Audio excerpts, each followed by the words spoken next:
Bueno, vamos a hablar de los insectos fósiles de la Argentina y sus aportes para el entendimiento de la evolución del grupo. Hay algunos casos de insectos que aportan a la evolución en general de los insectos.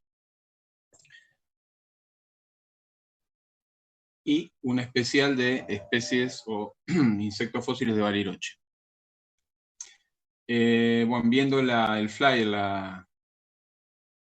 la comunicación de la charla, digamos, la foto y viendo el 2014 de socio, se puede decir que la historia con la asociación, o mi historia con la asociación, empezó muchos años antes, alrededor de los primeros años de los 90, cuando encontré esta foto en internet y me gustó por rememorar la etapa de los 90, cuando la colección se encontraba en el altillo aquí del techo de la asociación, y las noches que he dormido en el altillo y, bueno, relacionado al frío y a bañarme en el lago. En esas épocas éramos más pobres, digamos. Bueno, algunas fotos históricas con miembros de la asociación. Acá tenemos a Magalí y a Cristina Rechenk en los 90, coleccionando esto, si no me equivoco, es la localidad de Pampa de Jones, que yo le llamo Nahuel Huapi Este.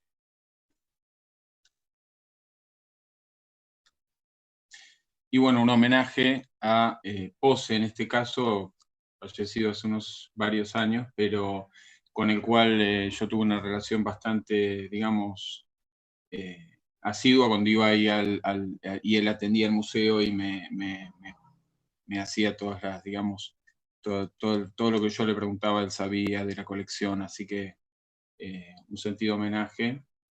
También a José, esto debe ser en los 2008, no sé, la foto. Bueno, homenaje a los dos.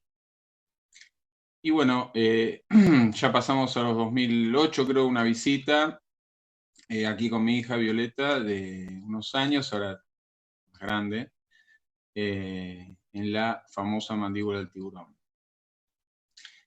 Bueno, también Normita, que está acá presente en la charla, también con ella, digamos, especialmente tuve, digamos, mucha comunicación y trabajamos juntos en muchísimos temas en relación a la colección.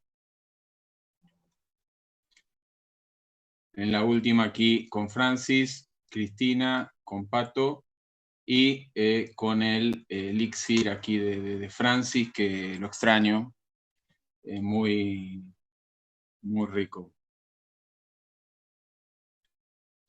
Bueno, pasando a la charla, vamos a hacer primero un contexto de la historia de la Tierra en los periodos analizados, ya que tenemos una, digamos, escuchas de distintas disciplinas. Después vamos a hablar de la diversidad de insectos en el registro histórico y actual, para poner en contexto también qué significa esto de los insectos fósiles. La evolución temprana de los insectos alados, vamos a hablar de insectos o el caso de las libélulas de 6 alas del Carbonífero inferior de La Rioja, de 325 millones de años, que aportan un grado importante a la evolución de los insectos.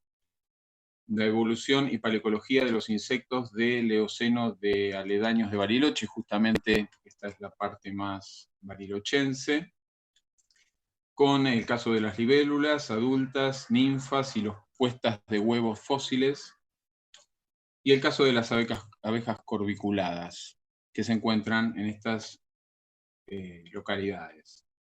Después algún casito más por ahí. Esto es para tener en cuenta la historia un poco de la Tierra y la tectónica de placas. Aquí estamos a los 410 millones de años. Aquí en esta zona en Escocia se encuentran los primeros insectos y hexápodos fósiles.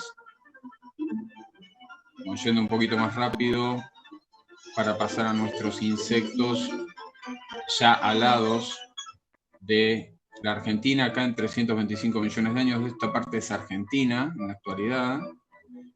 Era una, digamos, estábamos en una glaciación del Carbonífero.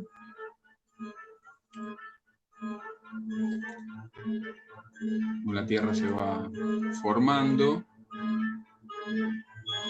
Vamos a aumentar un poco de la velocidad para... Ya estamos viendo acá América del Sur, América del Norte, África, Europa, Asia. Le pusimos ahí, estamos en el Cretácico, estamos aumentando la velocidad para que se vea más rápido, si no es un... Bueno, acá se separa África de América del Sur, se separa América del Sur de Antártida, la India empieza a subir para chocarse acá con Asia, y Australia está acá. Bueno, estamos en 50 millones de años en el Eoceno, que son las localidades de Bariloche, lo que vamos a hablar sobre los insectos de Bariloche, con distintas ingresiones del mar, pero la posición ya más o menos es la misma que la actual, a 50, 40, 30 millones de años. Lo único que cambia aquí es, bueno, bastante, digamos, los Himalayas que se van generando y Australia sube. Para llegar a la actualidad, donde estamos ahora, con las glaciaciones del Cuaternario. Como todos saben, la diversidad de insectos es muy grande. Todos conocen los insectos, hay muchos órdenes de insectos, acá hay algunos solo que he puesto de ejemplo. De los que vamos a hablar más en esta charla es sobre los odonatos, un poco sobre los tricópteros, que son estos que están aquí, que son con los cuales relacionaba Bariloche también en la actualidad, que se hacen las moscas para la pesca de truchas. Vamos a hablar un poco de himenópteros, de abejas. Y después, bueno, hay otros insectos también típicos de Bariloche, por ejemplo, las tijeretas, Dermaptera, coleópteros. Si vemos un gráfico de torta de los insectos, bueno, y de toda la vida sobre la Tierra, incluidas las plantas, acá está en el grupo Estudiari, fósiles, estas son actuales, nada más, estamos hablando de diversidad actual, podemos ver que en el gráfico más de la mitad de la diversidad de la Tierra, de la vida, es de insectos. Tenemos 1 millón de especies descriptas en la actualidad, 1/4 de millón de especies de plantas. Después tenemos otros animales como los caracoles, aquí. Nosotros estamos aquí, los cordados, con 43.000 especies descriptas, una diversidad sensiblemente muy menor. Y si nos restringimos a los animales, podemos ver acá un gráfico en el cual los insectos ocupan en la diversidad de los animales sobre la Tierra en la actualidad 3/4 partes. Todo esto son insectos, y luego tenemos otros artrópodos como los cangrejos, arañas, otras cosas.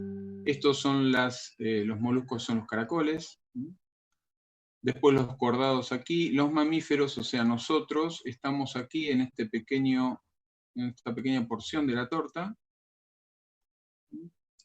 Y lo gris contra lo verde en insectos, podemos decir que es la diversidad de fósiles en relación a los actuales. Podemos ver que hay grupos que tienen mucho gris y otros que tienen poco gris. Esto tiene que ver con la posibilidad de fosilizarse, y el porcentaje menor en el caso de los insectos nos indica, igualmente con una diversidad de 1 millón de especies, que hay alrededor de 30.000 o 40.000 especies de insectos fósiles, lo cual, esto estudiado mucho en los últimos años, nos lleva a decir que los insectos son el grupo que más se fosiliza a nivel diversidad de especies en el registro fósil. Después, un segundo grupo también muy fosilíferos son los moluscos. Los mamíferos son muy fosilíferos, podemos ver aquí. Más de la mitad son fósiles. Y el grupo que, digamos, tiene la mayor cantidad, 90% de fósiles con relación a los actuales, son los equinodermos, las estrellas de mar. Son un grupo lo que se llamaría relictual en la actualidad. Bueno, yendo a los periodos, acá tenemos los periodos donde se encuentran que nos interesan a nosotros, desde el Devónico, Carbonífero, Pérmico, Triásico, Jurásico, Cretácico. Después en el Cenozoico tenemos Paleoceno, Eoceno, Oligoceno, Mioceno, Plioceno, Pleistoceno y reciente donde estamos actualmente. Los insectos y los hexápodos en general se registran desde los 410 millones de años. Hay una localidad en Escocia, ahora vamos a ver. Y los insectos alados, no salados, sino alados, se encuentran fósiles desde los 325 millones de años. Acá para ver, estos son los períodos contra los órdenes de insectos. Podemos ver esto en rojo, es el gap de los hexápodos. Es un lugar donde no hay registro, es una cuestión de un artefacto, digamos, no es real, sino que tiene que ver con los yacimientos, que no se encuentran demasiados yacimientos terrestres en esa época, y además yo creo, bueno, en un futuro se van a encontrar insectos seguramente en el gap, pero por ahora es muy interesante ese gap entre los 410 y los 325 millones de años. Para hablar de los 410 millones de años está el Rini-Chert, que es famoso por sus primeros insectos y arácnidos y las primeras plantas terrestres como la riña. Acá podemos ver un fósil en estos cherts y la representación, el diaporama de lo que sería la vida en ese momento. Este es el fósil. Los insectos actuales, estos son hexápodos, no son insectos, son más basales que los insectos. Estos bichos, bueno, se llaman hexápodos porque tienen 6 patas, ¿no? Todos los hexápodos tienen 6 patas, 3 tórax, lo cual da el nombre. Si pasamos a los insectos y las alas, para hacer una comparación rápida, veíamos los insectos primariamente ápteros como estos, o los hexápodos primariamente ápteros, y luego los insectos, digamos, estos insectos ápteros que todavía existen, deben conocer los pescaditos de plata, que cuando abren un periódico, un diario, aparece algo saltando por ahí o digamos desplazándose rápidamente, plateado, son los pescaditos de plata. Esos insectos nunca tuvieron alas porque son basales a la formación de las alas en los insectos. O sea, la formación de las alas en los insectos nace con los pterigota, y los primeros insectos alados son estos insectos de 6 alas. Los insectos en el Carbonífero tenían 6 alas, que podemos ver las alas normales de cualquier insecto, serían las mesotorácicas y las metatorácicas, y las protorácicas no se encuentran más en la actualidad, bueno, se perdieron en el Carbonífero. Acá podemos ver una especie del orden Argentinoptera de Argentina, de La Rioja, con sus pequeñas alas protorácicas. Luego los odonatos, que son parientes de estas primeras libélulas, ya tienen 4 alas.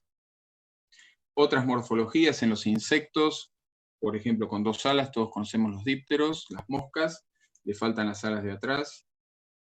Otros grupos que le faltan las alas de adelante. Hay muchas morfologías distintas y otros grupos que pierden sus alas secundariamente. O sea, tienen aquí un piojo que no tiene alas, pero no es porque nunca las tuvo, en la evolución las ha perdido. Entonces hay insectos primariamente ápteros e insectos secundariamente ápteros. Acá podemos ver los 2 periodos que vamos a tratar en la charla, que es el Carbonífero y el Eoceno. El Carbonífero de La Rioja y el Eoceno de Bariloche. 325 millones de años y 54, 48 alrededor de esos millones.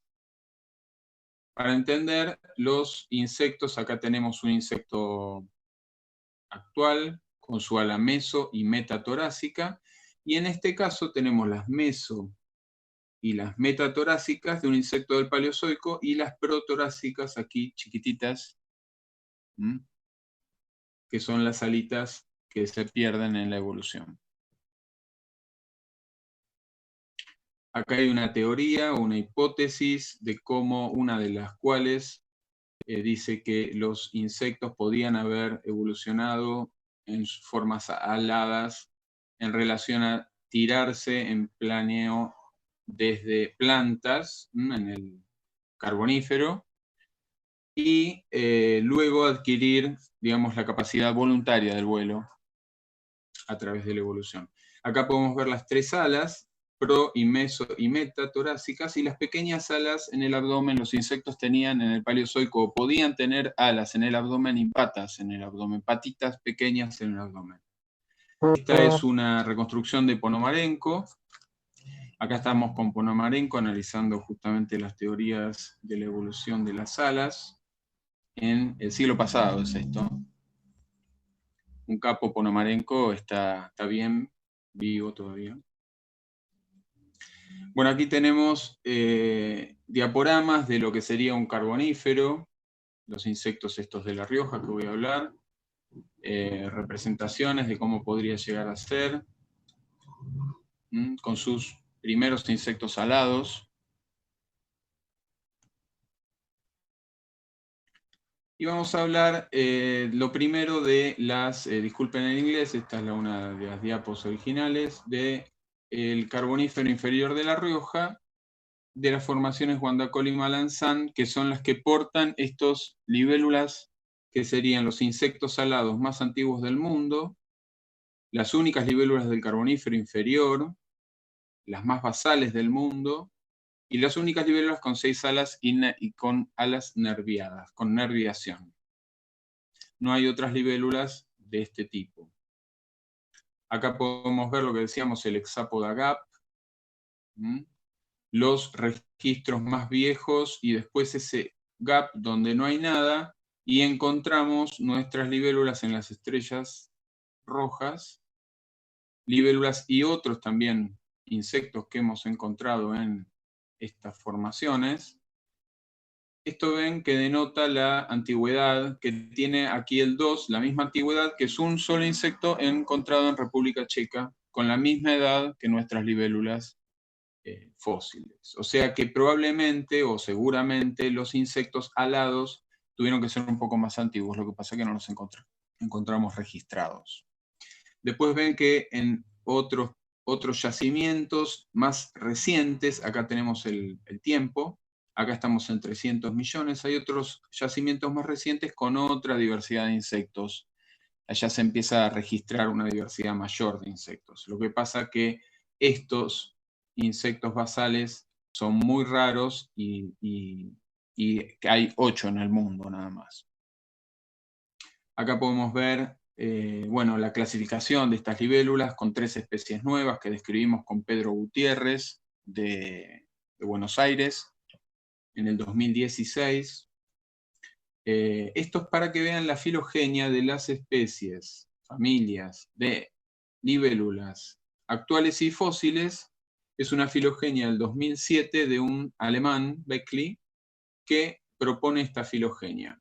Aquí en rojo y en grandecito hay algunas familias de libélulas argentinas, que después voy a hablar un poco. Esto es para que vean la filogenia, cómo está hecha hasta el 2007, y cómo aquí está la misma filogenia hecha chiquita, para que se entienda lo de abajo, que es lo que hicimos nosotros. Estos son las libélulas encontradas hasta ese momento, y luego nosotros encontramos en el 325 acá nuestras libélulas basales. Decimos basales porque son las libélulas más, no solo las más antiguas, sino que en la evolución son las más basales, las que se encuentran más en la base de la evolución de las libélulas. Entonces hicimos una serie de taxones, que son estos, 3 especies nuevas, 3 órdenes nuevos, varias familias, y le pusimos distintos nombres a los taxones. que serían estos, Plesiodonatoptera, Apodonatoptera. Acá podemos ver otra de estas clasificaciones que hemos hecho, con las 3 especies nuevas, y lo que sería aquí la base de los odonatópteros, porque los odonatos que están por aquí, arriba, son posteriores a estos grupos de odonatos más basales.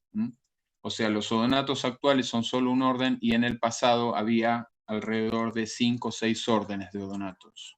Los odonatópteros los incluyen a todos. Bueno, acá son unas diapos muy técnicas, pero para que vean cómo se estudian las nerviaciones, yo les pongo colores. A las distintas nervaduras hacemos, digamos, unas clasificaciones en base, filogenéticas, en base a estos caracteres que se encuentran en las alas. Lo que principalmente estudia estos insectos son las alas y sus nervaduras alares.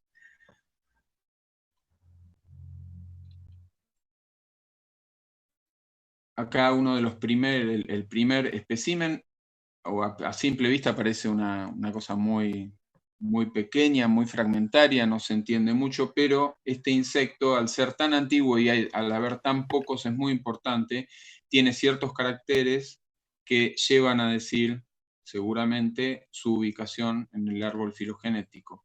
Esto es uno de los caracteres. Aquí podemos ver las venas del fósil, la célula discoidal. Bueno, esto es medio milímetro para que se den cuenta, de escala.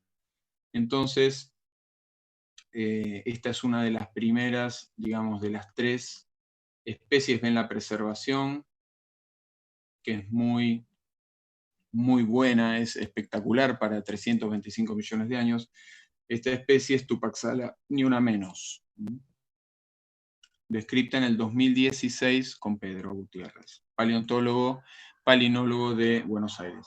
Esta es una segunda especie, que es el espécimen un poco más preservado, conservado que el anterior que veíamos, Kirchnerala 30.000. Esta especie posee una célula discoidal más elongada y con una preservación exquisita en su nerviación. Se pueden ver las nervaduras cóncavas, convexas, el volumen, muy buena preservación. Después de esta especie tenemos la tercera, la mejor conservada de todas. Aquí podemos ver una de las alas de la especie, el estudio de sus partes. Y aquí está el espécimen, Argentinala cristinae, que posee no solo sus 4 alas, que serían homólogas a las alas de los insectos actuales, sino las pequeñas alas protorácicas, y excepcionalmente estas alas son nerviadas, tienen nerviación, cosa que es único en las libélulas, porque son las libélulas más primitivas, o digamos, no se dice primitivos, pero serían las más basales del superorden Odonatoptera. Acá podemos ver también la celda discoidal de esta libélula, que es distinta a las otras, de distinto orden. Este es el orden Argentinoptera, otro orden distinto a las anteriores. Podemos ver aquí el alita protorácica, se ve en chiquito, con las nerviaciones, se pueden ver. Este es un dibujo de la especie. Aquí una reconstrucción, ya digamos entre el dibujo y la reconstrucción es el agregado de determinadas partes faltantes. Esto se puede decir es un espécimen hembra en el cual está el ovipositor preservado en el abdomen. Ven la reconstrucción, una reconstrucción de otra de las especies, y esto ya sería una reconstrucción más en grafito, con volumen de la especie. En este caso se pueden ver más detalladamente las alitas protorácicas con su nerviación. Esto es único en el mundo, muy interesante. Bueno, aquí está la filogenia de estas libélulas, es una cuestión como técnica, pero aquí podemos ver más allá de la reconstrucción en grafito, sería ya más una cuestión relativamente artística, si me dejan, para poder resaltar el tema de las alas de estos insectos tan especiales. Bueno, ahora sí pasamos al Eoceno, de las localidades aledañas a Bariloche, y ya estamos en otra época acá. Como pueden ver, no es tanto estas cosas raras, digamos, con unas morfologías extrañas, sino ya un poco más, sería amigable a la vista actual, como estos mamíferos y ratas y bichejos ardillas del Eoceno. Estamos hablando de 50 millones de años, antes de 325. Los insectos ya son más los recientes, las mariposas, los piojos, las libélulas ya son odonatos, son libélulas actuales, y tenemos también las abejas, caso que vamos a hablar hoy. Para que vean de vuelta cómo está la configuración de la Tierra, en este momento es casi lo mismo que ahora, un poco distinto, pero India todavía no chocó y no generó los Himalayas, Australia está subiendo, nosotros estamos ya separaditos de lo que era antes Gondwana Sur, que teníamos a Sudamérica, Antártida, Australia unidos. Entonces aquí podemos ver las localidades de Bariloche, que serían estas de aquí, 3 o 4, y tenemos la otra más separadita, que es Laguna del Unco, de Chubut, que también está relacionada, de 52 millones de años. Después la localidad de Nahuel Huapi Este, que es Pampa de Jones, de 54 millones de años. Tenemos la localidad de Río Pichileufú, de 48 millones de años. Y después otras localidades como Confluencia Limay, allá al norte de Bariloche, y Chacay.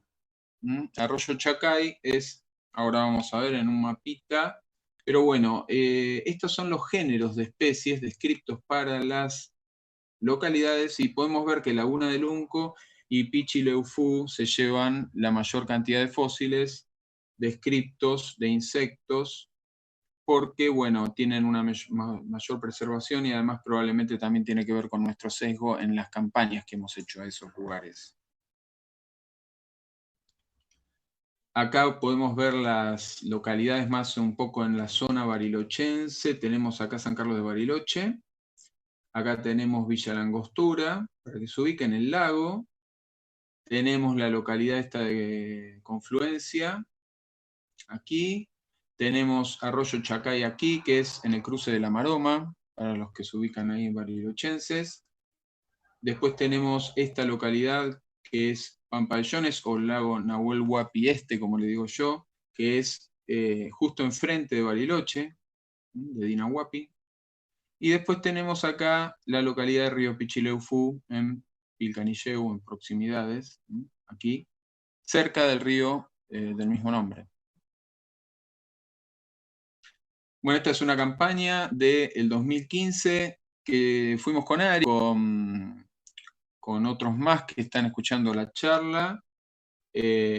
Cuando llegamos con Prem, cuando llegamos se largó a nevar, no veíamos nada, impresionante. Bueno, era, no sé, abril o mayo, ya estaba entrando el fresco, pero estábamos medio ahí como hasta que puso más lindo, empezamos a poder encontrar los fósiles. Esta es otra de las fotos. Si no me equivoco, Ari después me lo dirá, no me lo digas ahora. Y esta, bueno, ya pasamos a los 90, esto es Confluencia en los 90, la localidad de Confluencia. En los 90, ¿cómo se veía? Debe estar similar ahora más o menos.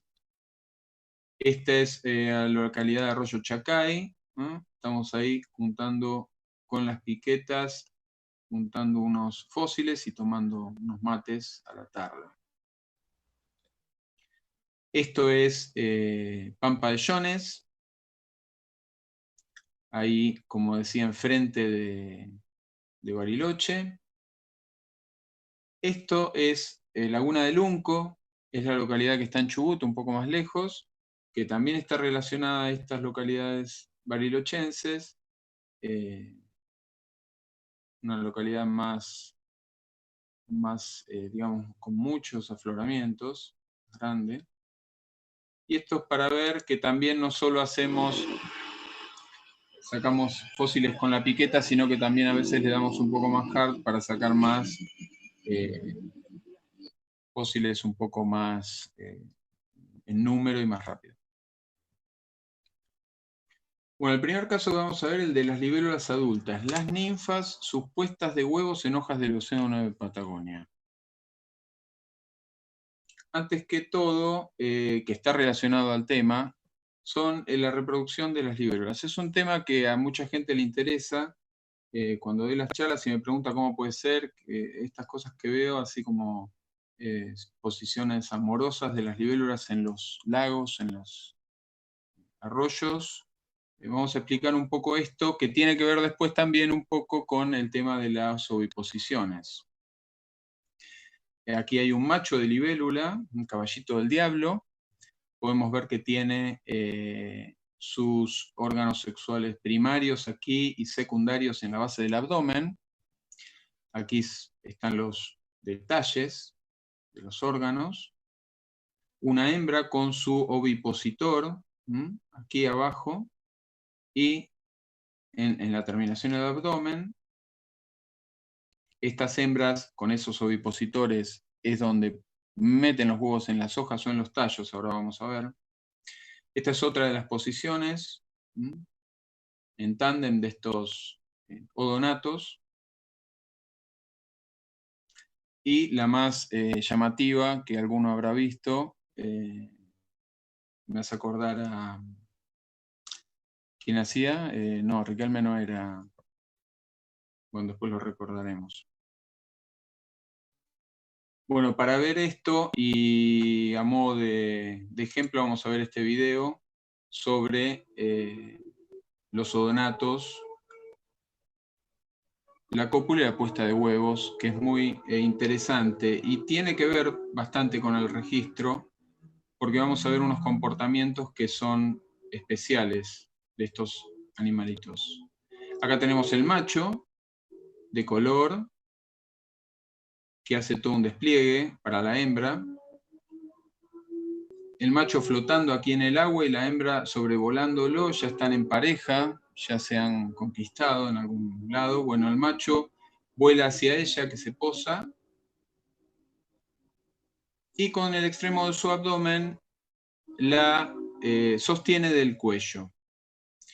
En este momento el macho produce otro movimiento, que es introducir sus órganos sexuales primarios en los secundarios. O sea, él se está transfiriendo aquí los espermatóforos de sus órganos sexuales al extremo secundario. Y la hembra posa sus extremos, digamos, del abdomen para generar, bueno, aquí está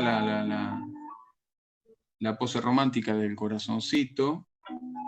Entonces la hembra lo que hace es, el macho va a introducir los espermatóforos en la cavidad de la hembra y se produce la fecundación de los huevos de la hembra, ¿no?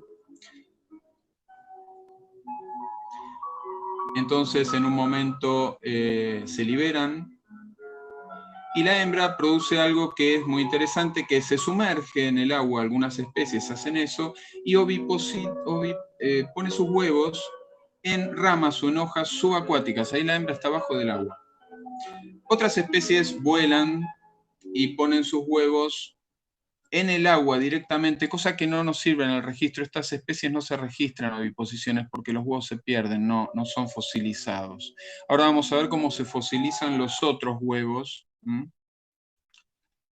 de libélulas. Acá tenemos una libélula que todavía está la hembra aquí oviponiendo debajo del agua. ¿Por qué oviponen debajo del agua? En la evolución estos bichos han encontrado que hay unos insectos, otros que se llaman parasitoides, que cuando ellas ponen los huevos, vienen atrás y les parasitan el huevo y se los comen.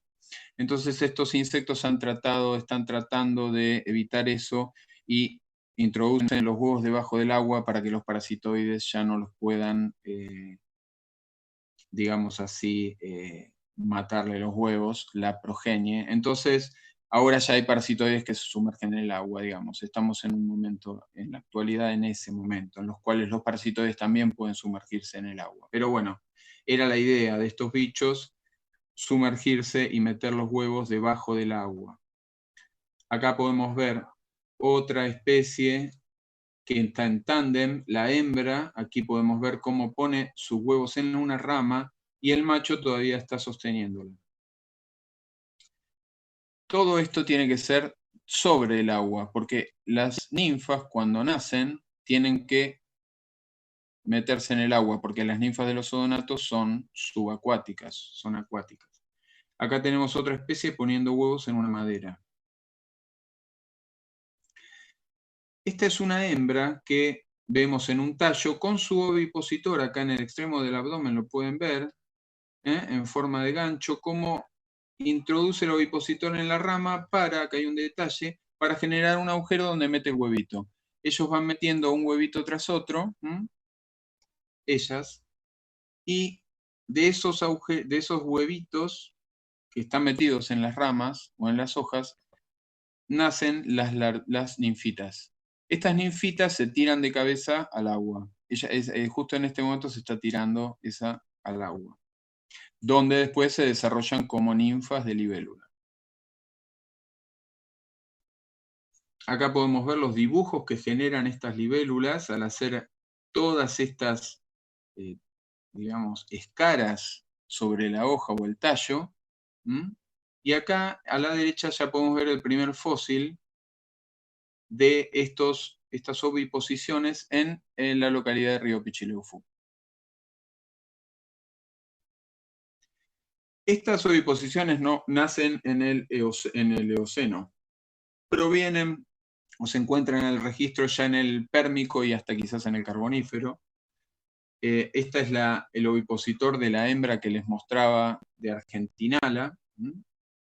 Y estas son las oviposiciones en el Pérmico. Por ejemplo, estas podemos ver que son las oviposiciones, estas más redonditas, en una hoja de Gangamopteryx del Pérmico. Bueno, acá tenemos a la derecha un espécimen actual con las oviposiciones en una hoja actual, y a la izquierda el fósil de Río Pichileufú.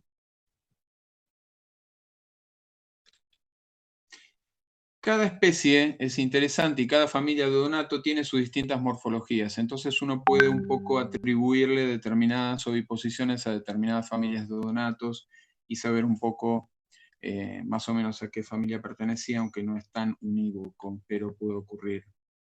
Podemos ver las distintas morfologías, acá huevitos puestos de a pares, aquí en hilerita y aquí más lineares, aunque están más curvos. Hay un montón de morfologías y un montón de fósiles de estas oviposiciones.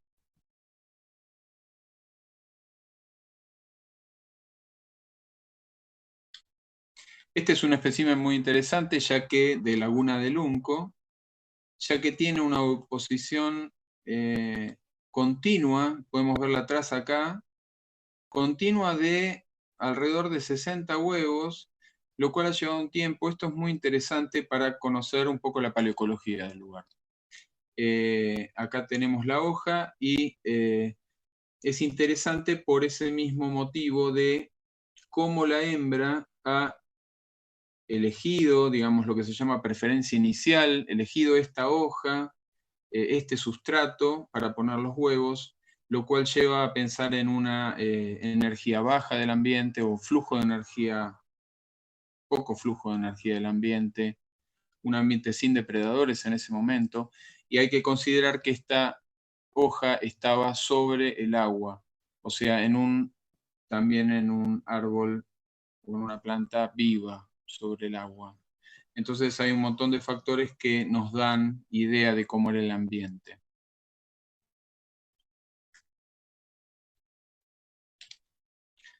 Bueno, vamos a hablar del registro de las libélulas en las localidades del Eoceno y el interés para la paleoecología, un poco de lo que estuvimos hablando, que tenemos distintos tipos de fósiles en estas formaciones, en estas localidades. Cuerpos fósiles de ninfas, como vemos acá, y de adultos, y trazas, lo que se llaman trazas, que serían las interacciones planta-insecto del pasado. Entonces acá vemos los adultos, alas principalmente, de libélulas. Es muy interesante esto, más que para la parte paleoecológica, aunque vamos a ver que sí, para la parte sistemática, para la parte de la evolución de las libélulas. En estas localidades, al menos tenemos ya descriptas en el 2005 una familia Austroperiléstide, en el 2003 Frenguelide, otra de las familias que son endémicas, son únicas de estas formaciones, de estas localidades. Entonces acá tenemos las 5 localidades y las 3 posibilidades que serían adultos, ninfas y oviposiciones. Acá tenemos las localidades que tienen adultos, que serían casi todas, salvo Confluencia. Esto es lo que les decía de las familias, ¿no? Interesante que Austroperiléstide es más relacionado a los caballitos del diablo, que son este grupo, y Frenguélidos son unos bichos muy interesantes porque tienen unas relaciones con odonatos, con libélulas de Oriente, de Japón. Pasando al tema de las ninfas, tenemos estas ninfas de la localidad de Confluencia, muy bien preservadas, que está aquí, las ninfas, y en las demás localidades no sabemos. Las ninfas son interesantes porque sabemos que son predadoras, depredadoras. En este caso está comiendo una larva de otro insecto, esta ninfa de odonato. Y, disculpen el inglés, pero bueno, o las podemos clasificar estas ninfas en relación a su morfotipo. ¿Qué sería un morfotipo? Es un tipo morfológico en relación a los actuales que nos indica el tipo de ambiente en el cual podían vivir ellas, en el pasado, en el paleolago del Eoceno. Esto es el tipo morfológico 1. Ahí pasó algo, Ari, no sé, se dejó de grabar o algo, dijo. Tipo morfológico 1, en el cual tenemos este tipo de ninfa relacionado a los caballitos del diablo, que son ninfas que habitan en lugares con bajo flujo de energía, agua estancada y plantas sumergidas. Si querés lo detenemos y seguimos. Entonces podemos ver un morfotipo número 2, que son ya unas ninfas más regordetas, aunque va a haber más anchas todavía, que son más relacionados a los libelúlidos, que también son de bajo flujo de energía. Sus ninfas viven en ambientes acuáticos estancados o con poco flujo de agua. Las ninfas del tipo 3 también son de libelúlidos y lo mismo. Aguas estancadas, bajo flujo de energía. Las 4 son un poquito más especiales, son de gónfidos, son un tipo especial de libélulas que también son de bajo flujo de energía, pero estas están, digamos, nos dan un ambiente en el cual ya estas ninfas viven usualmente en fondos de lagunas con hojas, cosa que se encuentra en nuestras localidades, que son lagunas repletas de hojas fosilizadas.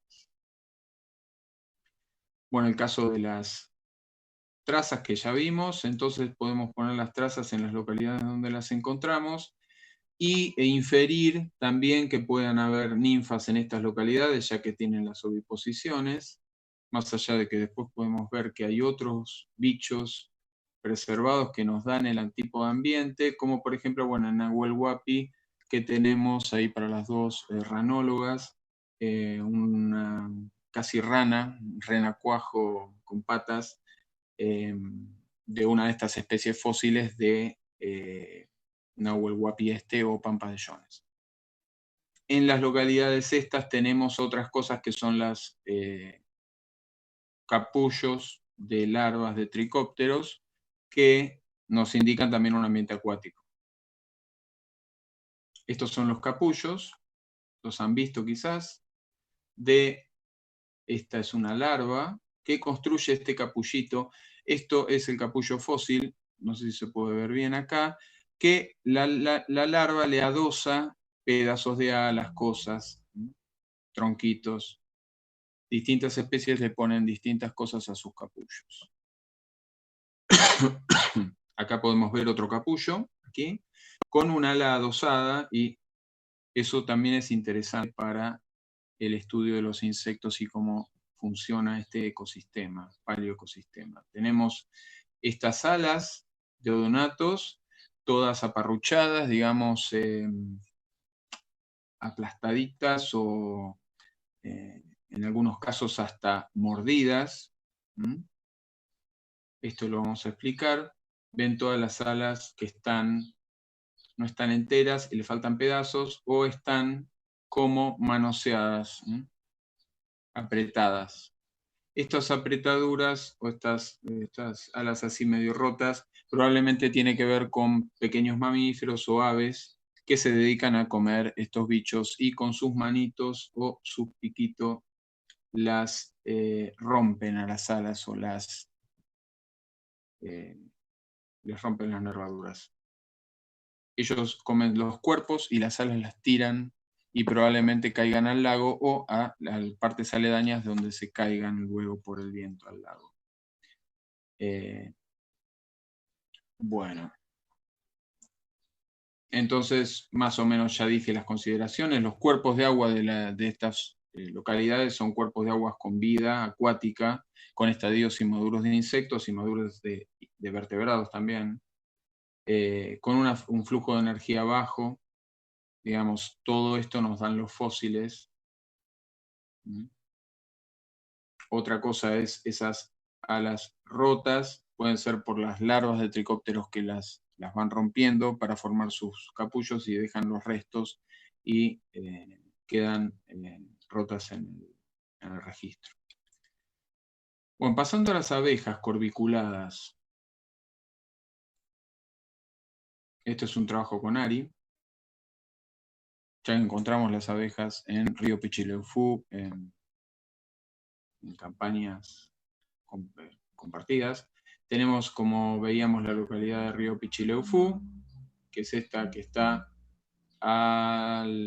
cerca de Bariloche, ya las vimos. Bueno, acá está, de vuelta la muestro. Es esta de aquí. Bariloche está aquí. Es camino a Pilcanillero. Bueno, esta es la localidad, ya habíamos mostrado fotos. Y este es el registro de abejas del Eoceno. Podemos ver que hay abejas del Eoceno de Estados Unidos, de Alemania y del ámbar báltico de Lituania. Estas abejas vienen siendo registradas hace varios, se podría decir casi un siglo. Y nuestra abeja del sur, que es la única abeja fósil del hemisferio sur. No hay otro registro todavía más allá de este. Luego hay unas abejas que son del Pleistoceno, son más actuales, de Colombia, del ámbar de Colombia, del copal de Colombia y de Estados Unidos. Para ver qué son las abejas, cuando uno dice abejas, son todos estos grupos, es una cantidad infernal de grupos, muchas especies, muchas tribus, subfamilias, los insectos son diversísimos, pero que estamos hablando de las abejas, cuando nosotros hablamos de abejas, decimos de este grupo de abajo, los que están en color.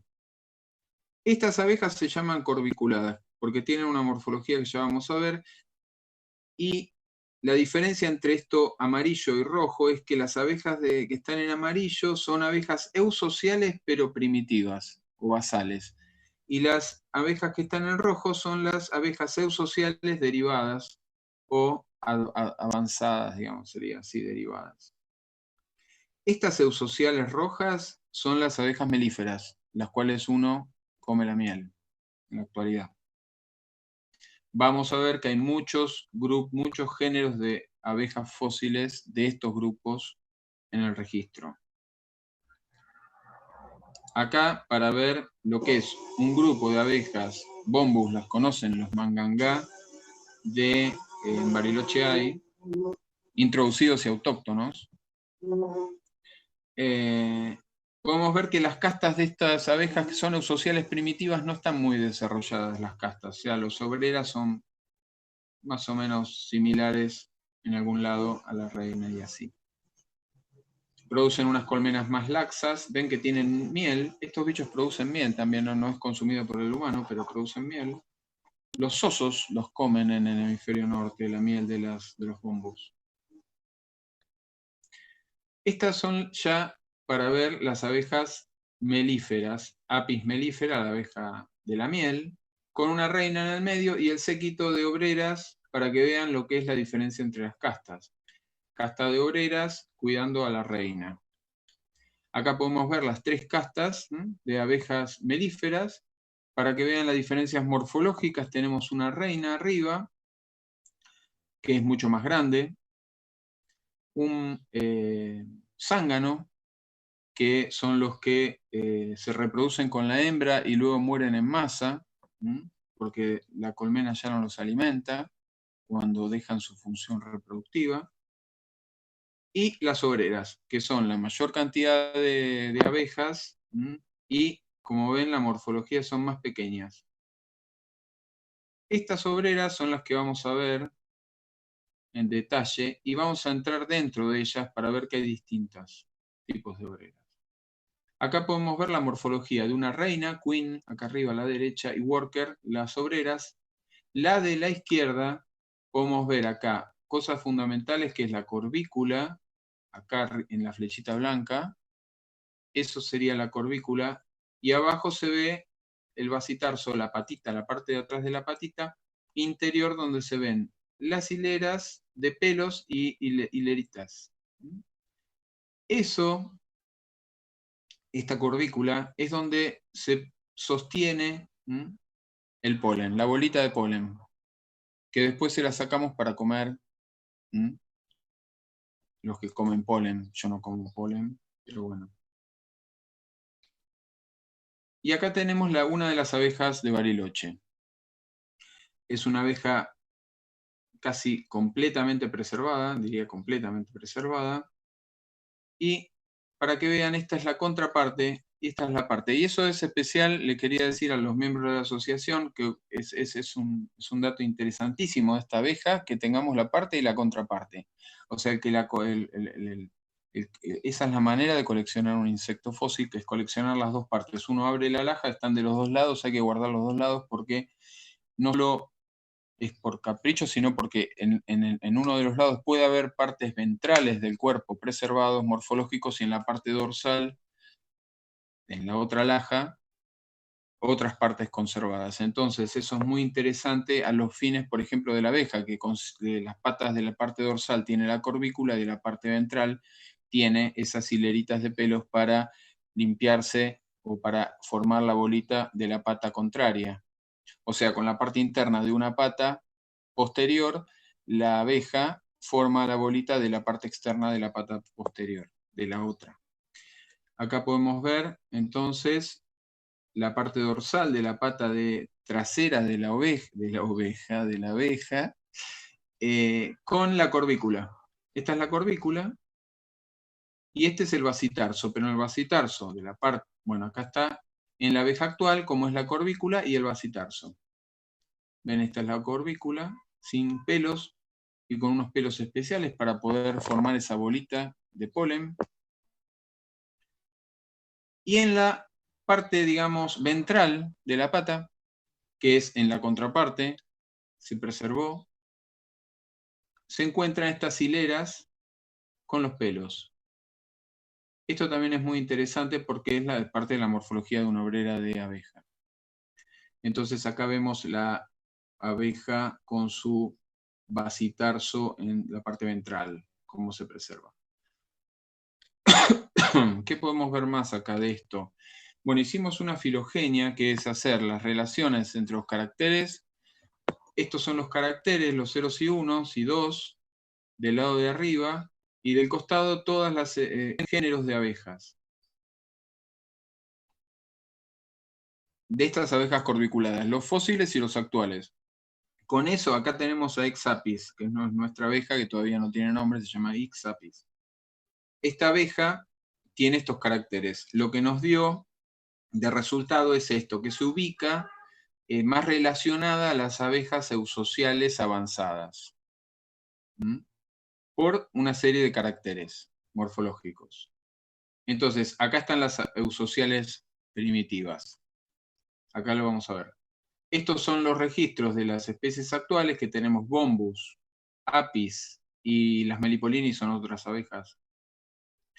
Y en rojo nuestra abejita, que es del Eoceno, y todas las otras cuadraditos son las abejas fósiles de Europa y Estados Unidos.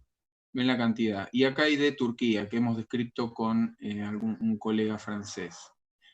Estas especies se relacionan a la nuestra y a Apis. O sea, en el Eoceno y en el Eoceno principalmente había una diversidad de abejas de géneros mayor a la actual. Se han extinto esas abejas. Acá podemos ver en amarillo todas las abejas eusociales, y acá en naranja Bombus, que es eusocial primitiva, y Apis y Melipona, que son eusociales avanzadas. Nuestra Ix apis está acá. O sea, nuestra abeja es una eusocial avanzada. Dentro de eso podemos decir las obreras, que es una abeja obrera, ya vimos por la morfología, tienen distintas funciones. Acá podemos ver una obrera arriba barriendo, digamos simbólicamente, limpiando la colmena, dándole de comer a las larvas, cuidando los huevos, haciendo la colmena, haciendo de defensa, y la función que más nos interesa a nosotros, que es la de recolectar polen y néctar. Acá podemos ver, ya habíamos visto, una reina metiendo los huevos en las celdas, donde el séquito de obreras que cuidan a la reina, esa función tienen, la están cuidando. Y esta es una abeja más parecida a la nuestra, que tiene esa función, que es de recolectar polen y néctar, que se llaman para los apicultores, creo, no sé si está mi hermano, o hay algún otro apicultor, pecoreras. Al menos en Buenos Aires le dicen pecoreras.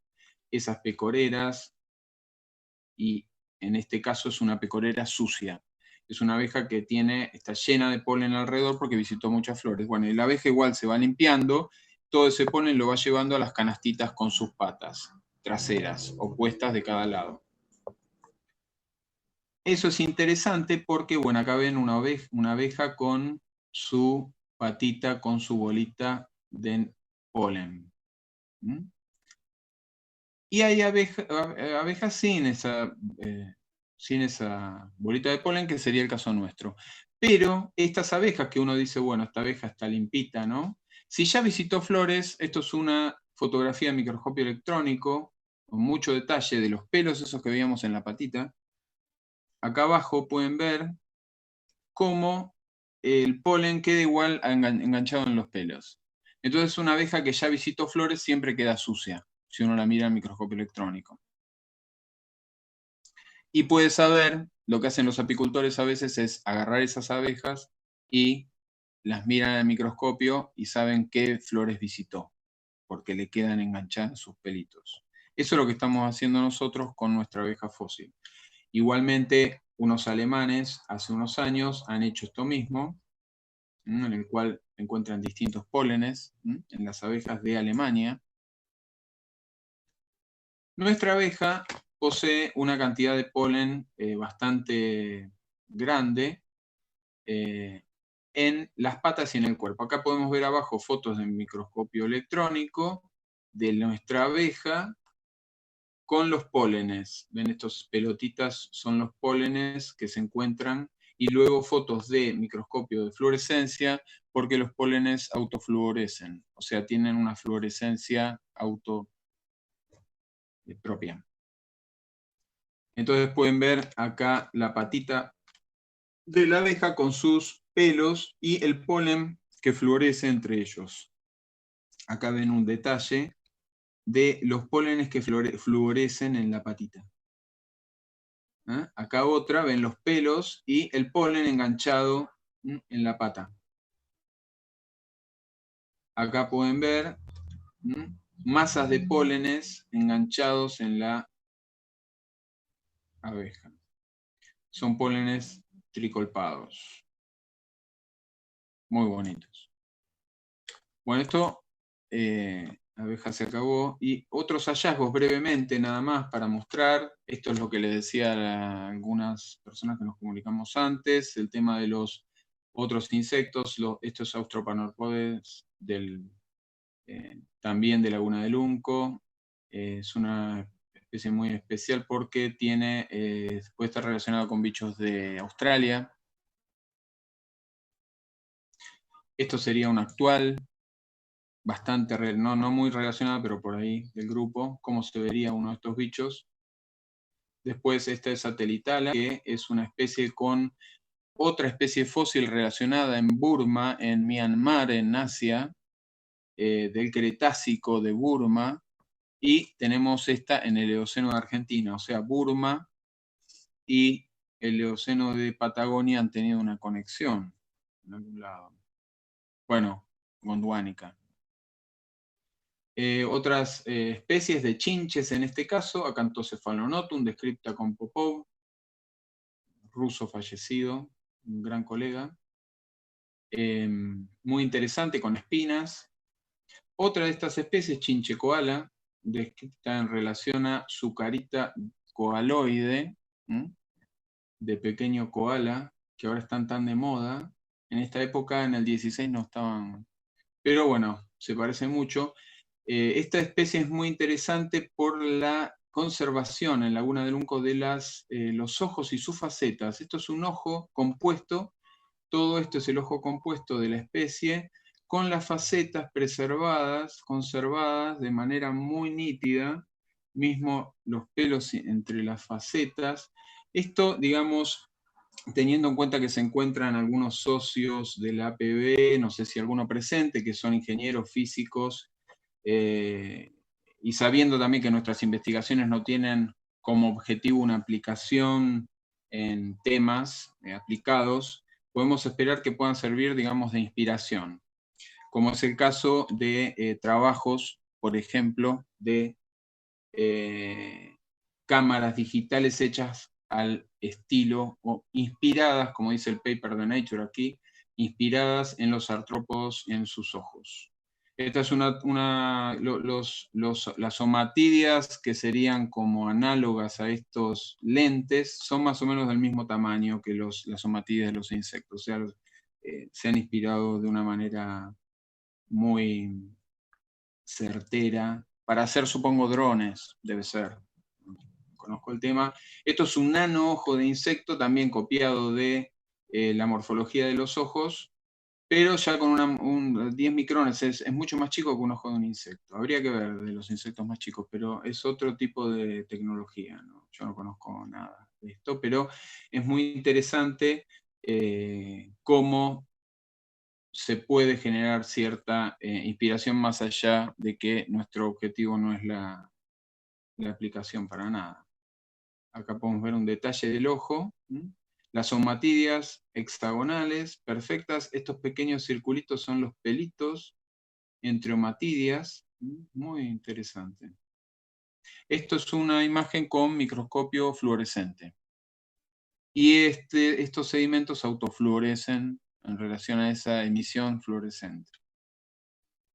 Bueno, y listo. Esto en un próximo capítulo, insectos en ámbar. Muy interesante, muy lindos preservados. Este es Rhaptotórax terribilísima, descripta del Cretácico del Líbano, con nuestro colega libanés. Muy interesante los registros del ámbar, pero no hay en Bariloche. Bueno, eso es todo y muchas gracias. Y le agradezco a los socios de la APB, de APA, al público en general, a la asociación, especialmente a Ari, que a través de él me invitó, al Museo de La Plata, a la Facultad de Ciencias Naturales y Museo, a la Universidad de La Plata, al CONICET y a la agencia que soportan nuestras investigaciones. Bueno, muchas gracias. Ahí fue.